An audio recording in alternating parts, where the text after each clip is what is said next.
The group putting this on, Janelle, Carol, and I are part of a group called Western Wisconsin for Nonpartisan Voting Districts. We came together, I think in the last year. I've only been a part of it the last year. But we all really care about ending gerrymandering and getting to a point where we have fair maps. So that's kind of who we are. And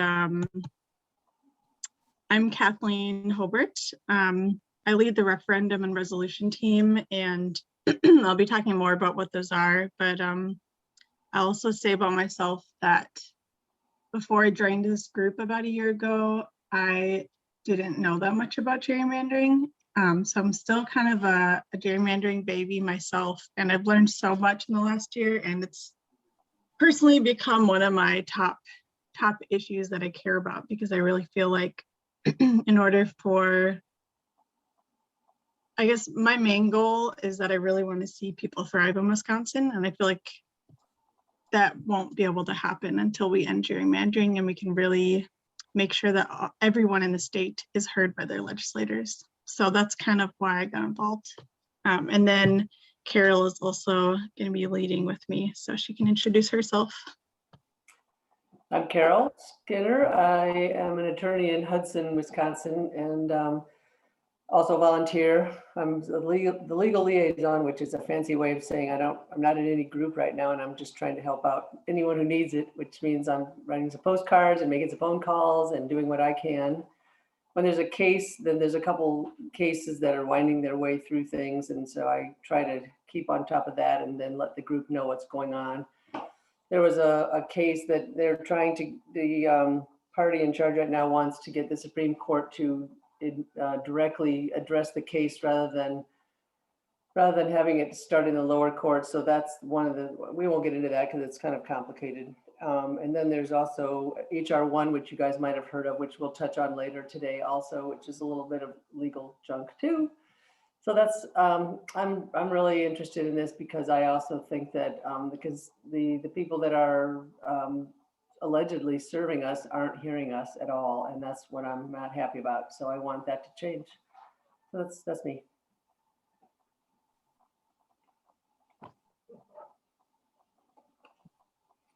So we, as Kathleen said, we're part of the Western Wisconsin Nonpartisan Voting District, and that's quite an acronym. And we've thought about ways to change our name, but we haven't come up with anything yet. So maybe we'll have a contest at some point, and you guys can weigh in.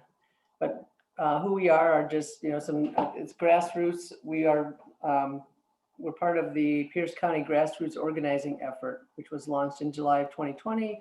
We collaborate with the League of Women Voters, and we're a member of the Wisconsin Fair Maps Coalition. And of course, our goal is to bring grassroots power to end gerrymandering in Wisconsin, so that the people that we elect will listen to what we have to say.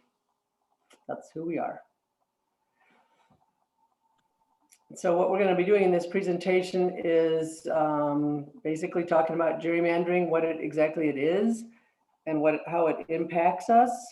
And I've been kind of, because I'm new to the group kind of, and I wanted to make sure that a lot of times you start talking group talk and you use words that not everyone gets right away. And so I've been trying to break it down into something that's really easy to understand. And so maybe it's going to be, below a lot of people already that they know what this is, but I just feel like it's best to just start from the beginning and really try to explain it really clearly so that there are people with questions about it.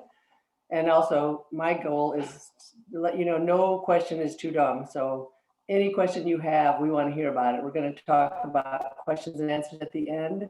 So if you have some questions, save them. If you think you won't remember them, write them in the chat. But definitely, we're really interested in hearing your questions and feedback so that we know we're hitting it. And if we aren't, why and how we'll make it better. Then we'll talk about some first and second tier solutions to gerrymandering and also what you can do to help. So that's what we're going to be covering in this next hour. So as Carol said, first we're going to talk about gerrymandering, what it is and how it impacts us. And we really hope to empower you with the information you need so that you understand the situation and know how we can move forward. And we're going to really attempt to try to simplify it so it's easy to understand. So the first thing is Janelle, who is our technology Zoom professional for the evening. She's gonna play just a little bit of this video from the Wisconsin Farmers Union. And it's just has some really great graphics and it's to the point, but is a little bit fast. So I'll make sure to kind of break it down afterwards.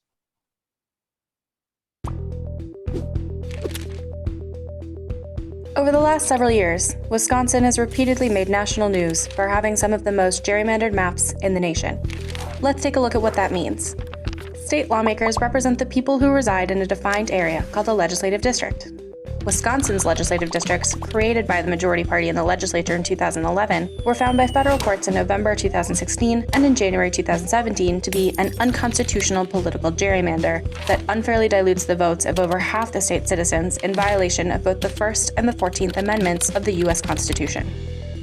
The current partisan map was purposely drawn to favor one political party.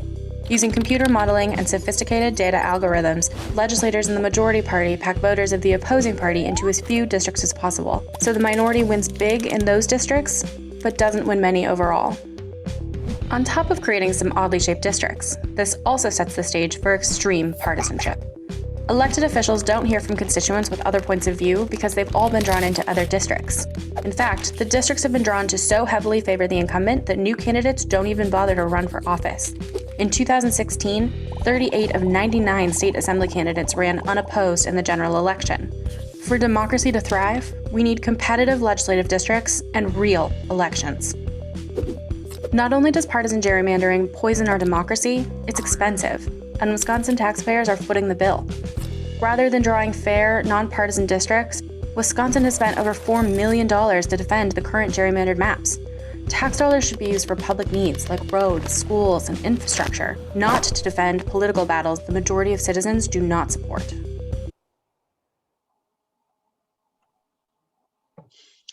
Thanks, Janelle. So I'm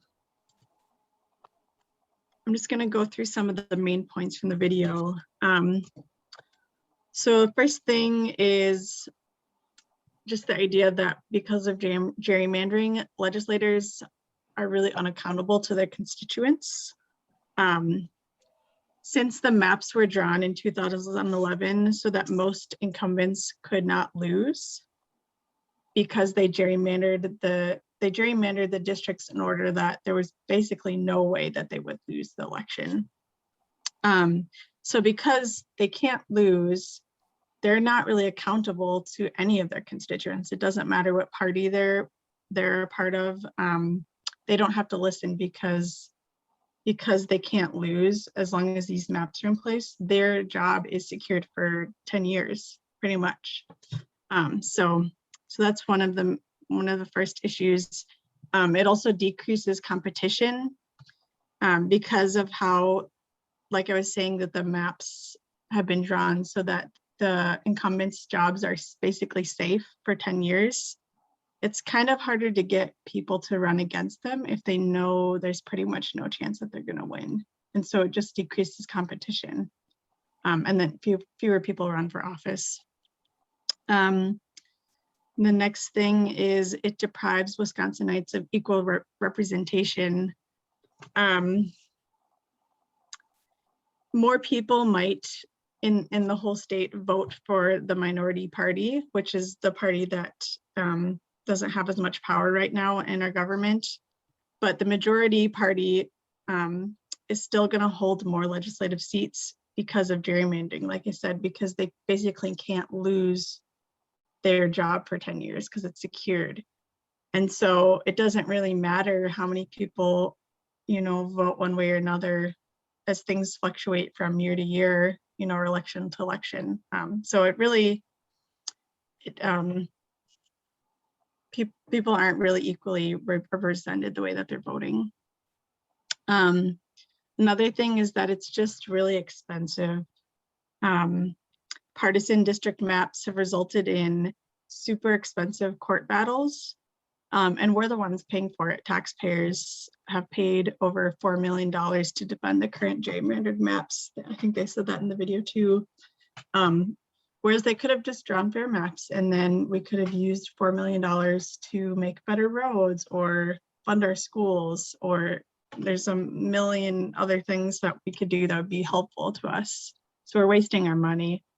And it leads to extreme partisanship, because it kind of goes back again to, because the incumbents' jobs are secured for 10 years, they can pretty much do whatever they want, and they don't have to work together with other people in the government, because they're not going to lose their job. And they're also not accountable to their other constituents that might be part of the other party. So it just, there isn't much working together across the aisle. This is a graphic that kind of shows, again, in another way, how legislators don't have to be accountable to their constituents. I'll just kind of go through it. Like 72% of Wisconsinites, when they were polled, support nonpartisan redistricting, and that's been voted down repeatedly over the years. 75% of Wisconsinites support expanding special education funding, which has been voted down. 70% of Wisconsinites support adopting expansion of Medicaid, that's been voted down. And 81% of Wisconsinites support increasing background checks for firearm sales, and they've refused to take a vote on that. So we know that people in Wisconsin want things, and it's not happening because the legislators don't have to listen to them.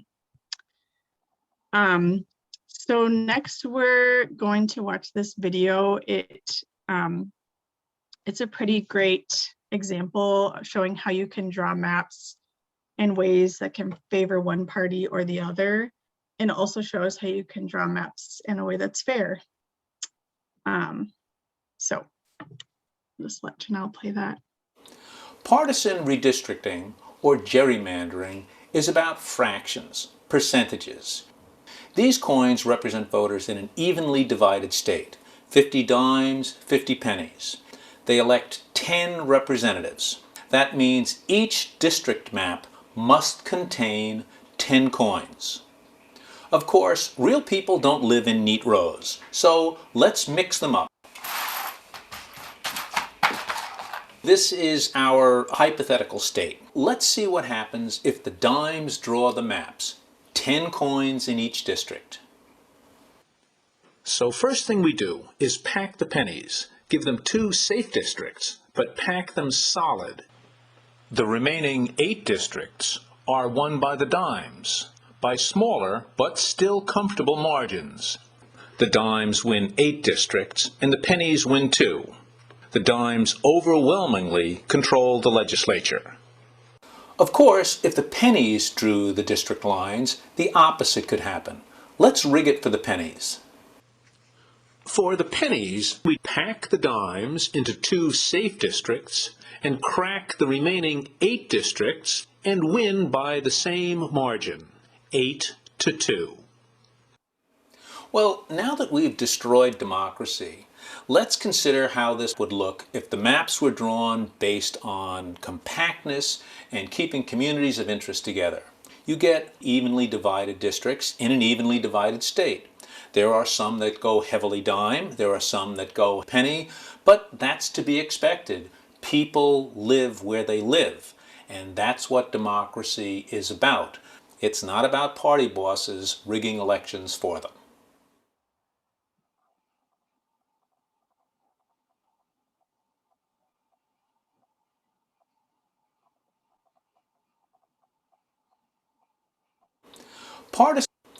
Partisan redistricting, or gerrymandering, is about fractions.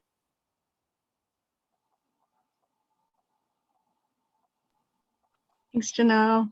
And I don't know if I explicitly said this, and he kind of talked about it, but that's kind of one of the main tactics that they use in gerrymandering is what they call packing and cracking. And Carol's going to talk more about our maps. So Wisconsin is apparently an easy place to gerrymander because there are from the looks of this, it looks like the blue votes are kind of concentrated in certain areas.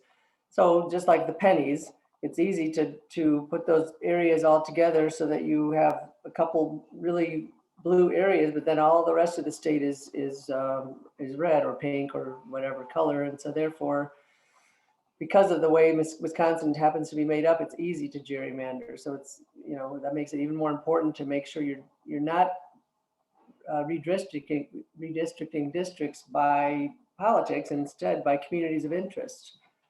So the reason why it's a problem is because, like in 2020, the presidential vote was close. It's a kind of we're a swing state. We've been a swing state for a long time. So you'd think that we would have had a swing situation in the Senate and the Assembly seats, but we don't, because they've been so gerrymandered. It doesn't matter how people vote. They get voted back and they're in, and they've been in since 2011 when they drew themselves as this map, 2010, I guess. And so, and this is true in lots of states. Gerrymander happens whether it's just by Democrats or Republicans. It's not a political thing. It's a nonpartisan issue that needs to be addressed, because no matter who's in charge, I don't want anybody drawing maps so that they continue to be in control, and it doesn't matter what I say, because I'm a voter and I expect people who are representing me to represent me and all of the people that they represent, not just their own interests, which is what's kind of happened in Wisconsin. So that's why it is a nonpartisan issue. So you can see the congressional districts. So in the left-hand column is the from 2003 to 2013, which is the way it was drawn before. And you can kind of see the straight lines, and you see that it makes a little more sense in terms of how it's divided. And then if you look on the right, and when the redistricting happened, I guess it wasn't effective until 13, but you can see all the little squiggles and lines, and obviously they're trying to, you know, include various people so that and exclude various people. So you have these big districts. Like, look at Congressional District 7 is huge. See how it's already big, but it's even huger now. And so you look at all of the communities of interest. So the people that live on the far left side, say, for example, people who are on the in the river, the person who's representing them also is representing people on the far side of the state. So there's so little community of interest between the various people that are being represented by the very same person. Just one person is supposed to cover all of that district and represent all of those people. And it stops making sense after a while, as you can see.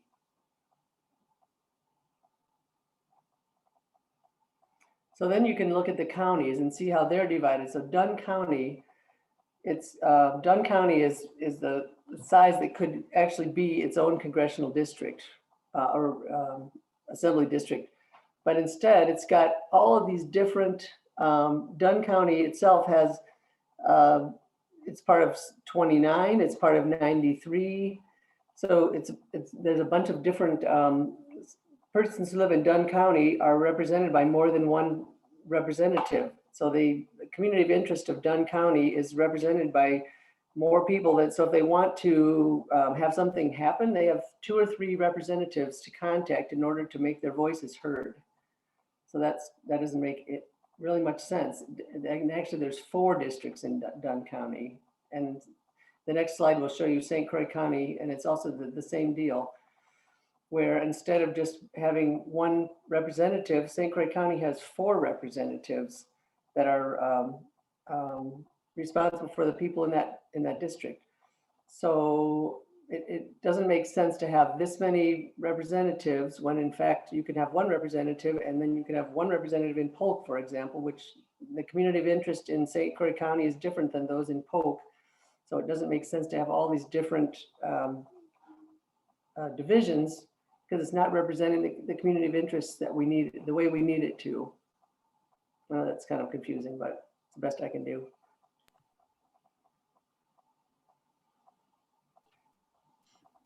So this poll is really just showing who, when people were polled, they were asked, who do you want to draw the district boundaries? And so the options were the legislature and the governor, a nonpartisan commission, or I don't know. And about 3/4 of the people wanted a nonpartisan commission. And So that's just showing that people really want this. People want nonpartisan redistricting.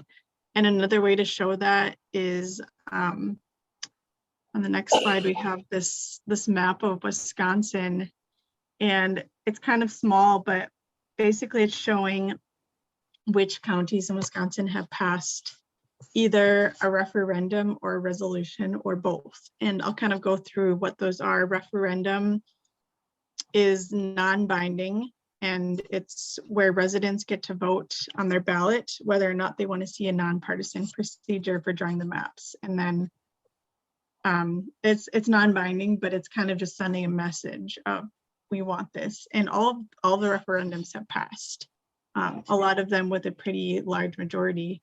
And a resolution is when the county board votes on sending a recommendation to the state, saying what they want. And so there's as you can see in the map, most of them are not white anymore. Most of the counties in Wisconsin have passed a resolution or a referendum or both. So we really want this. And the counties that have a referendum on the ballot for April 6th are Ashland, Buffalo, Polk, and Richland.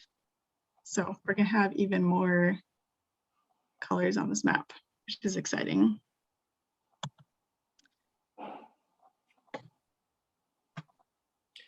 So we thought we would get together with groups of 3 or 4 just to kind of talk about what, what you know, who you are, where you live, how gerrymandering has impacted you, if it has, or if you know about it, it has, believe me, but you may not have noticed it, and whether you feel represented by your legislators.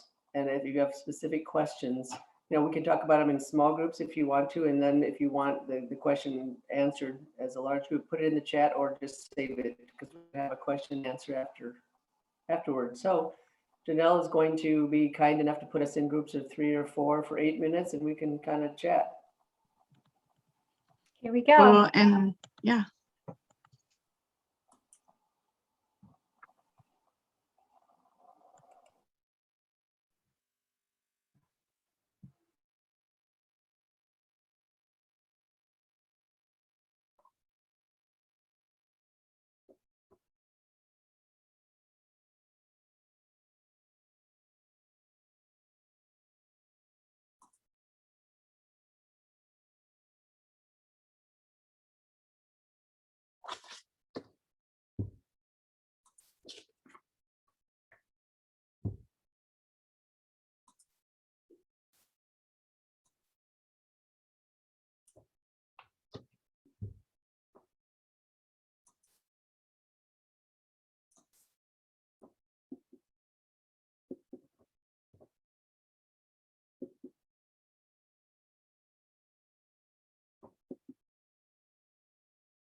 Hope you all had a nice time meeting each other.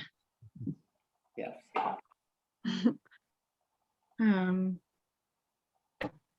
Carol, you wanna take it off?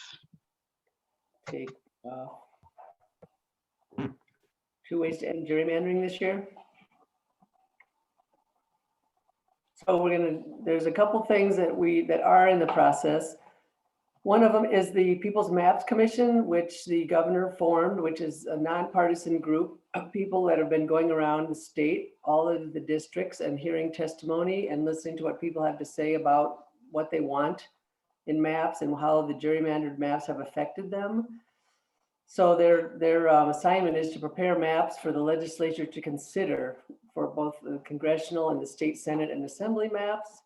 They've been listening to the public about that, and they're supposed to draw maps that fairly and accurately represent Wisconsin and its diverse population and develop a transparent process for redistricting.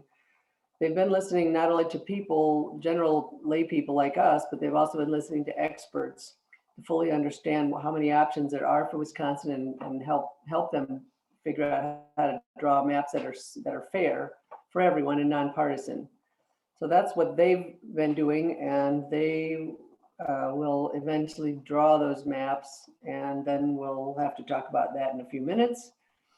The hearings have been completed, and if you want to listen to any of the hearings, you can, Janelle will put it in the chat. You can click on them and you can hear any of the I don't know how many districts there are, maybe someone, Kathleen, I don't know if you know, but you can hear each one, or you can hear just one that you want. You can hear 7th if that's where you're from, or you can hear any of them. And some of them, or maybe all of them, have expert testimony on them. I haven't heard them all. So I did hear one of the experts and he was pretty impressive. So that's the People's Map Commission. And one thing I'll just pop in and say, Carol, is if any of you feel inclined, you can still go on the website and submit your own public comments. So if there's anything in your area, in your community that you feel is really important to you, like maybe you feel like your county boundaries are really important, or maybe you have a watershed that you think is really important to have your district be, based on the water district, or maybe school district, or a specific industry. So or maybe a cultural group. So if there's anything you feel really strongly about in your area, you can go onto their website and submit your own testimony about what's important to you. Thanks, Kathleen, for pointing that out. Yes, good idea. And so the possible timeline for drawing new maps, because the census numbers have been put off, they're not going to now be released until at least the end of the summer, I believe. So after that happens, I mean, nothing can happen until the census numbers are finalized. And then after that, then the People's Map Commission will create the maps based on the information that they've acquired and their input from experts. And the legislature, we don't really know exactly what they're going to do, whether they're going to just submit their old map that they have now, which they seem to like a lot, or draw something different. I would really hope they draw something different and fair, but I don't know if that's going to happen. So at any rate, when the People's Map Commission submits their map, the legislature can just say, we're not going to adopt that, and here's ours, and we want to use ours. And then they have to submit their map to the governor, and the governor then, if it's the same as it was before, will veto that map. And then it'll go to the court system. And we haven't decided, it hasn't been decided yet whether it will go directly to the Supreme Court of the state, or it will go to the lower courts. And that way, when it's at a lower court level, there will be a lot more opportunity for testimony and evidence to be submitted, and it's a lot more transparent, because once you get to the Supreme Court, mostly it's just written argument, and there aren't testimony, there isn't witnesses, there aren't people that are actually seeing the process like it would be seen if it were in Barron County or in Vilas County or wherever it would be. There will be some forum shopping, I'm sure, to determine if the Wisconsin Supreme Court decides not to take it as a direct case, it'll go to the lower courts, and I don't know where it'll be. Could be Dane County, could be any place. That my guess is they'll try to find some judge that will be friendly to them and try to start there. But at any rate, at least it's better than, because the governor has the right to veto, which last time around the governor was on the same side as the people who are drawing the map, so of course it wasn't vetoed. But this time around, since we have a divided government, it will be vetoed, and then it'll go to the courts. So that's how that works. The second tier is that there's been over the years, probably almost every year since the redistricting started, Jeff, a senator from, I can't remember which district he is, Jeff Smith, has been putting an assembly bill out, hoping to get an opportunity to have it voted on, which has never happened. It's never, he's puts it forward, and every time it just dies before it even gets voted on. But the last year's was a 2019 Assembly Bill 303, and basically what it does is ask to have a different process, so that instead of the legislature drawing the maps, that there's a nonpartisan redistricting advisory commission that performs certain tasks to redistrict it, and then there's certain rules that the bill requires, that the legislative districts are not drawn for political purposes at all, but they're drawn for there's a bunch of, I won't bore you with the details, but anyway, they're drawn so as to make communities of interest mean something again, so that people are, there's fairness in the maps, instead of, before they were drawn with basically election results, so that you could figure out who voted how, and they want that to stop.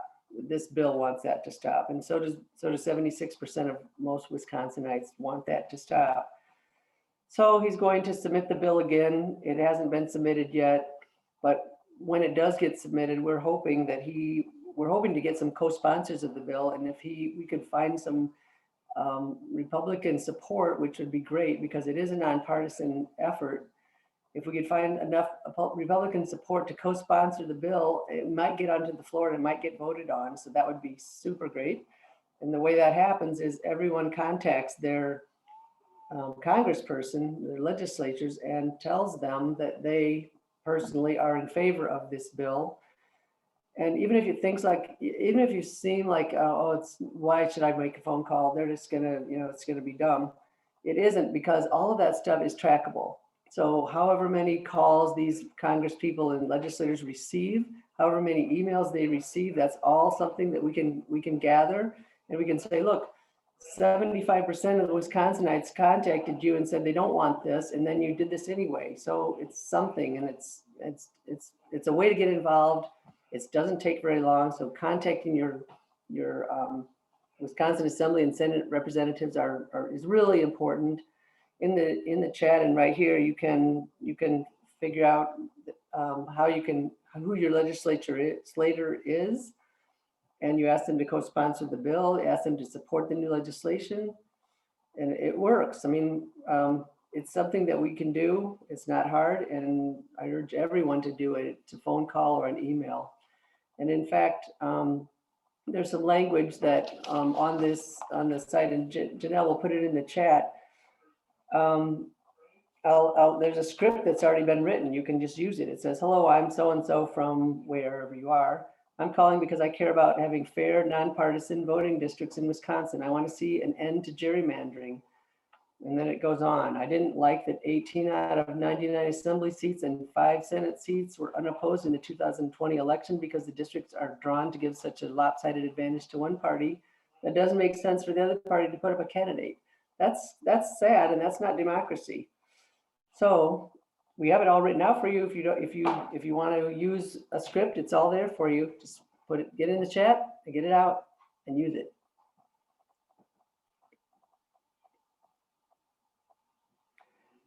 Okay, and then there's the federal level. So HR 1, it's something that Joe Biden is trying to get passed. The House has passed it, but now it's awaiting action in the US Senate. And what the HR 1 does is basically kind of outlaw gerrymandering.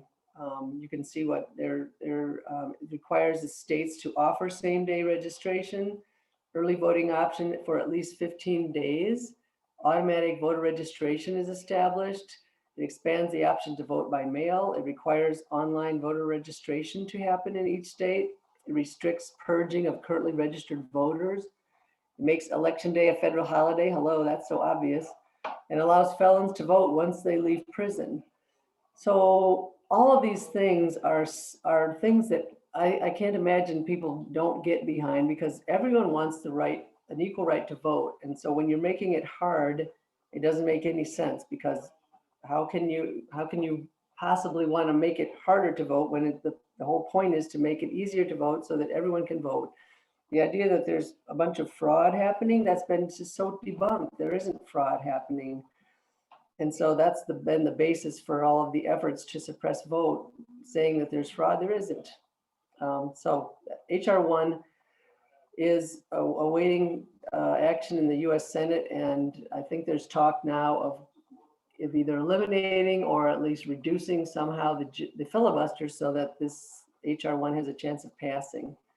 So my guess is that's going to be the next political discussion of whether or not we eliminate or whittle down again the filibuster, which was whittled down actually by I think Mitch McConnell in order to get the Supreme Court justices passed.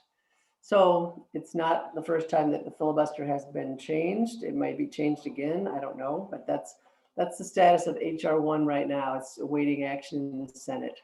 So one thing I'll just add to that is it would end gerrymandering of congressional districts. So we still have the legislative districts, and that's why we really need to work on the state level for those districts. So now that we've gotten all this information, we might start to think about what we can do about it. And someone named John Lewis said, democracy is not a state, it is an act. So if we want democracy, we have to do something.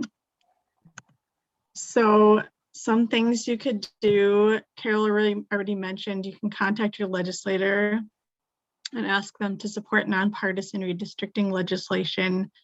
If you're particularly interested in making those phone calls impactful, we have one of our teams at WWNVD is working on specifically the contacting legislators and trying to make it more impactful. And so if you feel really passionate about that, you could join that team too. You could also participate in the People's Map Commission. We talked about that too. You could submit public comment, just kind of follow the process and keep yourself updated or keep your friends updated. Or you could join a local grassroots team. That might be WWNVD. It could be, I'm not sure where all you all are from, but there are groups all over the state working on this issue, and we're connected in some ways. So if you're not from the northwestern part of the state, we'd be happy to connect you with people in other parts of the state. Janelle has a link that she can put in the chat if you want to get connected with us.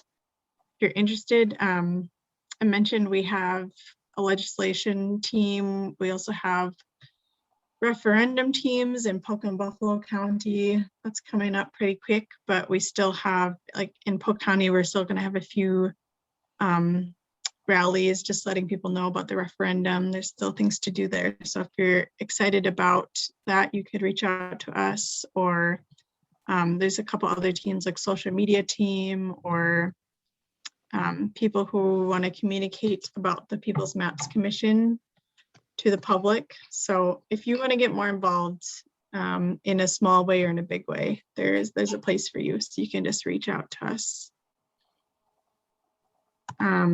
Another thing, and another great way is to share what you've learned with 3 people. Pretty easy, and helps. I know for me, once I started having to explain gerrymandering and nonpartisan redistricting to people, I got a lot more solid in my understanding of it. So it's helpful for the person explaining it as well. Another thing we're doing specifically in Polk County, and we might end up doing it in Buffalo County as well, if we have enough people who sign up, is a phone bank. And so right now we have, so our referendum is on April 6th. And so our goal is to get as many people voting yes on that referendum as possible, so we can send a really clear message to our state government that we really want nonpartisan redistricting. So we have 2 or 4 dates set. we have 2 Tuesday evenings and then 2 Saturday morning, early afternoon. And we'll be gathering on Zoom.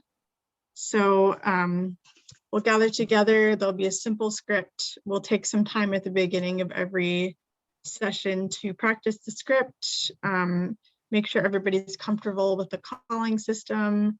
And we'll have at least 2 people on every shift to kind of support people if they have a really great call, or if they have a hard call and they just need to talk about it, or if they have a question about the script or anything. And then at the end, we'll take time to debrief. So anyone in Wisconsin is welcome to join this effort, because we're all working towards the same goal to end gerrymandering. So if you are interested, or you know anyone that's interested, Janelle put the registration form in the chat box, and we'll probably put that in the email that'll come out as well. So just really thankful that you all showed up tonight to learn more about this, and maybe decide to get involved, or maybe you already are involved, but just grateful that you're here. And so we're going to take some time to answer any questions. I think Carol said this earlier, but there's no dumb questions. So if there's something we went over that you didn't understand, you want it explained again, you can ask that. Or if you have another question, just you can just take yourself off mute and ask it. I think we don't have that many people here.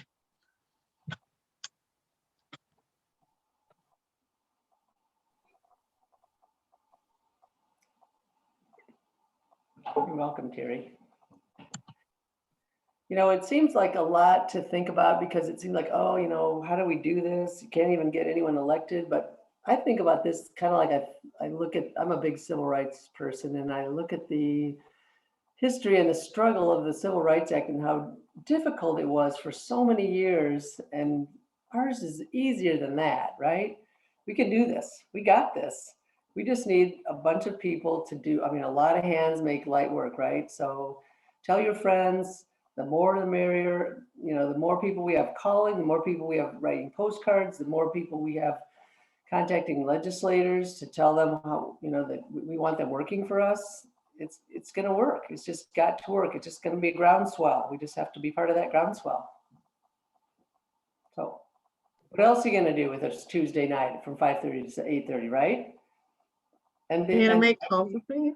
phone banking is kind of fun, really, because the people, you know, if someone picks up the phone, they're usually willing to talk to you, and it's a nonpartisan issue. So, and remember, in most of these areas, 75% or so of these people have already said they support nonpartisan redistricting. So this is not a bad message for anybody to hear.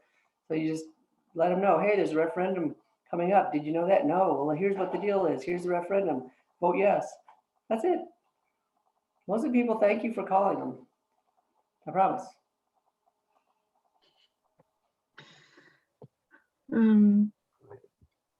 So I guess regarding the calling, my experience with phone banking is most people don't answer the calls if they don't recognize the number. And so do you just leave them a message then? If you get to their message, I guess, what's your protocol there? Yeah, I think we're going to leave voicemails, but I'm feeling pretty confident that people are going to be picking up more at this time of year than, like, I made calls in the fall, and at that point people were getting so many calls they didn't answer anything. Right. So I think we have a lot going for us, and we're also going to leave voicemails, and it's a pretty simple message, just letting people know there's a referendum, this date, this is what it means. So I'm feeling pretty hopeful that we'll reach a decent amount of people. But we'll see, I guess. I can't promise. Carol can promise. I can't promise, but I'm feeling hopeful. That's what I'll say. And I think, especially since it's nonpartisan, and it's kind of just like a public service announcement, you know, just letting people know it's on the ballot. So. Could you kindly refresh me on how our state of Wisconsin gerrymandering is in the court? Is it the federal court, or I can't even remember where it is? Well, it's nowhere now.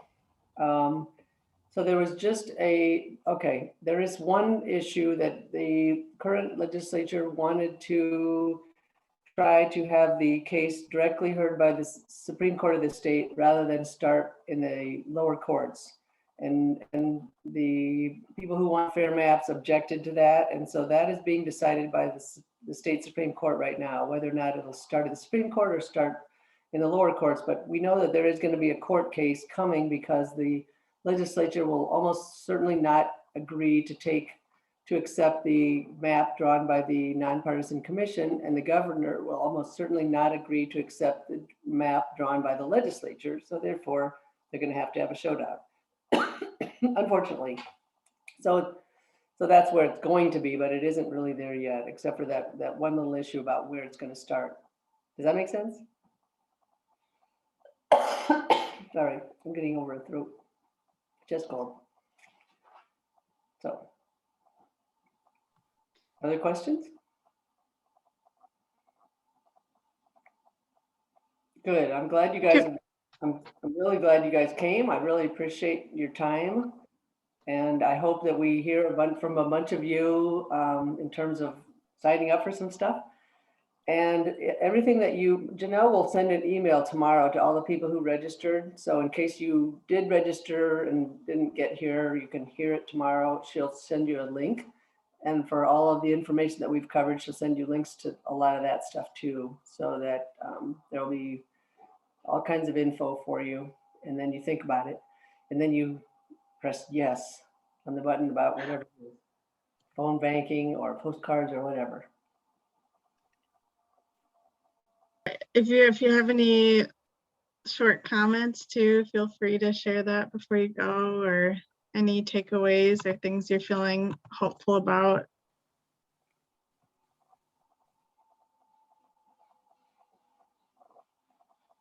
Nice to see you all. Yeah, everyone have a great evening. We'll see more of you, I'm sure.